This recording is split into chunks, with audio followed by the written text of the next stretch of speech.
الحمد لله نحمده ونستعينه ونستغفره ونعوذ بالله من شرور أنفسنا ومن سيئات أعمالنا من يهده الله فلا مضل له ومن يضلله فلا هادي له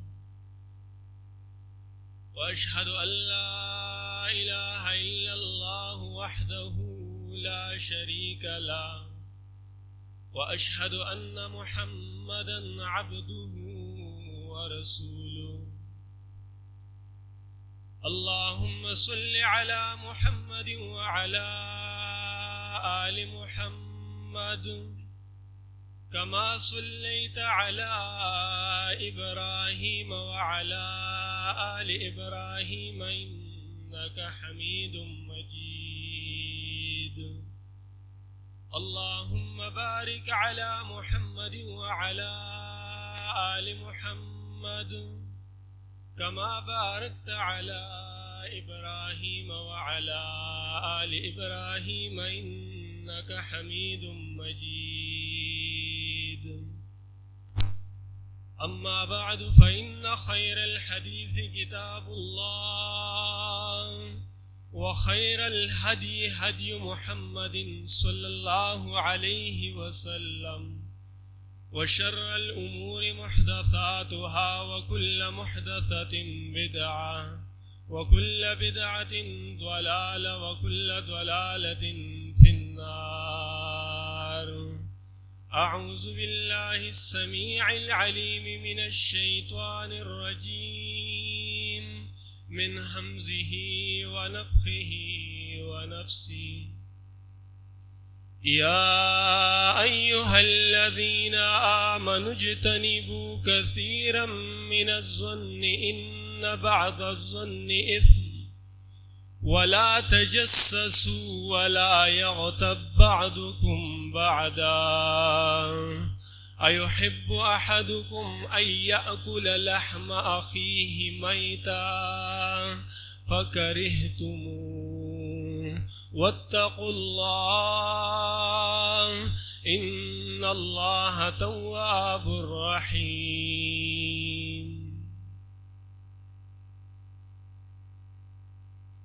رب ذوالجلال والاکرام فرمائی پر سورہ حجرات کی اے د ایمان خواندانو اے د ایمان دعوی کوونکو اجتناب وکئ پرېږدئ ډېر زیات ګمانونه کول ډېر زیات د نورو په باره کې خیالونه کول ان بعض الظن اسم ځکه چې اکثر اوقات کې دا ګمان کول د ګناه په کار کې وي دا ګناه ده ولا تجسسوا یو بل پسې مه لګئ د یو بل جاسوسي مه کوئ ولا یغتب بعضکم بعضا او د یو بل غیبت مه کوئ ایحب احدکم ان یأکل لحم اخیه میتا آیا په تاسو کې څوک دا غواړي چې هغه د خپل مړ رور غوښې وخوري یو طرف ته د رور جنازه پرته ده او بل طرف ته هغه رالګي او د هغه غوښې راکټ کوي او هغې ته لګیا دی هغه خوري آیا څوک غواړي داسې الله فرمایي فکرهتموه انسان دومره ظالم نه دی یقینا چې د خپل مړ رور غوښو نه به تاسو کراهت کوئ تاسو به دا خبره ناخوښوئ نو الله فرمایي چې دومره ناخوښوئ دا خبره واتقوا الله نو زما نه ویریږئ ان الله تواب الرحیم بیشک اللہ رب العالمین توبہ قبلون کے اور رحم کون کے ذات دے کمی غلطیانی کمی کمیانے کوتاہیانی چستانا پتیر زندگی کی شوی دی آغا کمیانے کوتاہیانی شوی دی اللہ تا توبہ کا پر رختونی دل سرا توبو الاللہ توبتا نسوحا تا اللہ سر زڑو لگوا تیر پہیر کا خوز تابعدار شا, اوس خپل ځان پر بردار کا, اوس د الله هر طرف ته رجوع کا. مال چې کوم موضوع راکړی شوی دا هغه د غیبت او چغلی. د ټولو نه اولنۍ خبره دا ده چې موږ غیبت وپېژنو چې غیبت څه شی دی, او چغلي وپېژنو چې چغلي اوس څه ته وایي.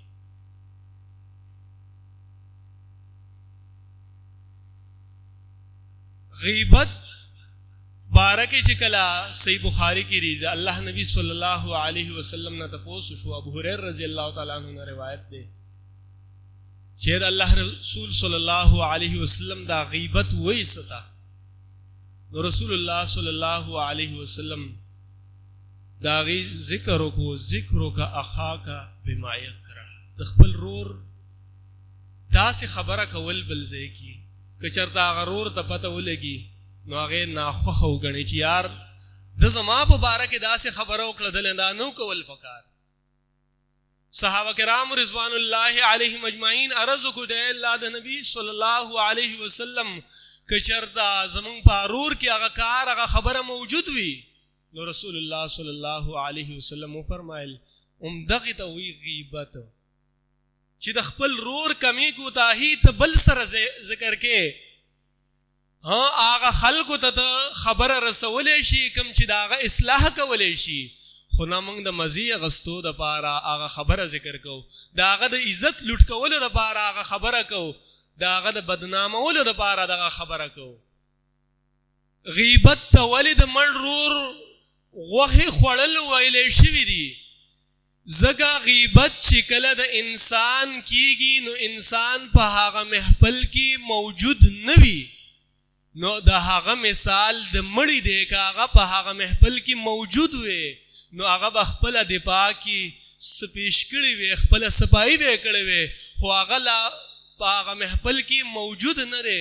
نو په دغه وجه باندې الله تعالی د هغې مثال د مړ رور د غوښې سره مشابهت ورکړی چې هغه غیر حاضر او د هغه مثال د مړي و, خو لیکن تا د مړ رور سره دونه داسې سلوک وکړو چې د هغه غوښې دې راکټ کولې او هغه دې خوړلې. موږ له پکار دی سوچ په دې خبره چې موږ غیبت کوو نو آیا دا موږ ښه کار کوو که بد؟ بل چغلی څه ته وایي؟ هم دې غیبت سره ملاویدونکی څیز دی, خو بل ځای کې د خپل رور خبره په دې نیت کول چې په دوو کسانو کې, په دوو جماعتو کې, په دوو ډلو کې, په دوو خاندانونو کې زه اختلاف او افتراق پیدا کم, جنگ جګړه او د فساد جړلې وکرم, نو دغې ته ویلی کېږي چغلي چې دلته خبره واوره هلته ورسوه, هلکه تا ته خو پته نشته ستا په باره کې خو پلانکي دا خبره کوله, زما خو دا امید دی نه. مختلفو اندازو سره, مختلفو حالاتو اور الفاظو سره بل ته خبره پیش کول چې دورونه په خپلو کې وجنګوي, دغې ته ویلی کېږي چغلي. او د دې په باره کې د الله نبی صلی الله علیه وسلم فرمایي, صحیح بخاری, صحیح مسلم, مسند احمد وغیرہ کې دا روایت موجود دی. حذیفه بن یمان رضی الله تعالی عنہ نے روایت دی چې لا يدخل الجنة قطات, چغل خور بچن چرته هم جنت ته داخل نشي. لا يدخل الجنة نمام, چغل خور به جنت ته چرته داخل نشي. سوچ او فکر مقام دی چې آیا مونږ کوم طرف ته روان یو. حضرت انس بن مالک رضی اللہ عنہ نے روایت دے, مسند احمد کی دا روایت موجود دے, فرمائی لما عرجا بی ربی, صحیح سند سرا, لما عرج بی ربی عز وجل مررت بقوم لهم نحاس لهم اظفار من نحاس.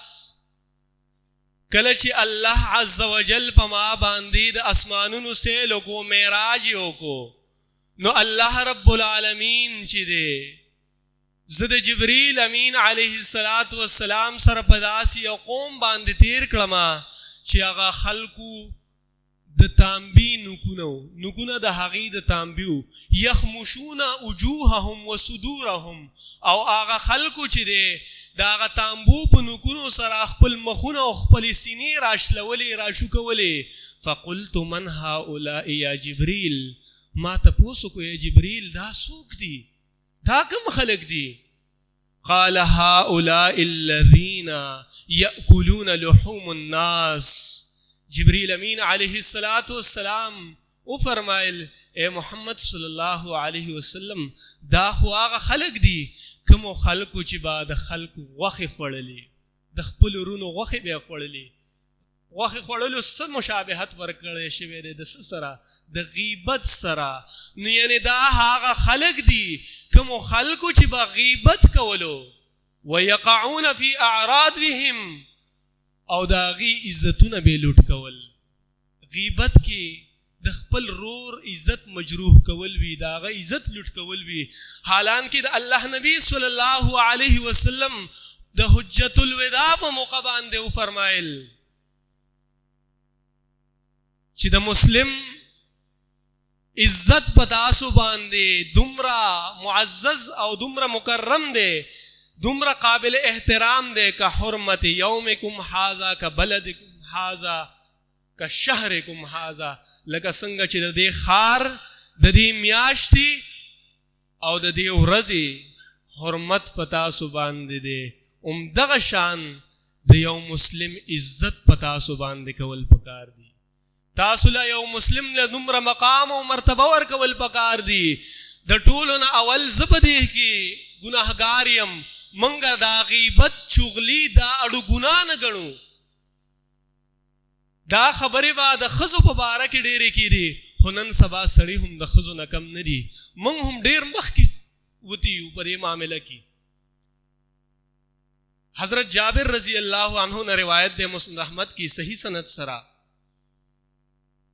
جابر رضی اللہ عنہ فرمائی كنا مع النبي صلى الله عليه وسلم فارتفعت ريح جيفة منتنة. منگا دا رسول اللہ صلی اللہ علیہ وسلم سر حاضرو، رسول اللہ صلی اللہ علیہ وسلم پا خدمت کیو چیو بدبو رالا، دیر خطرناک بدبوا.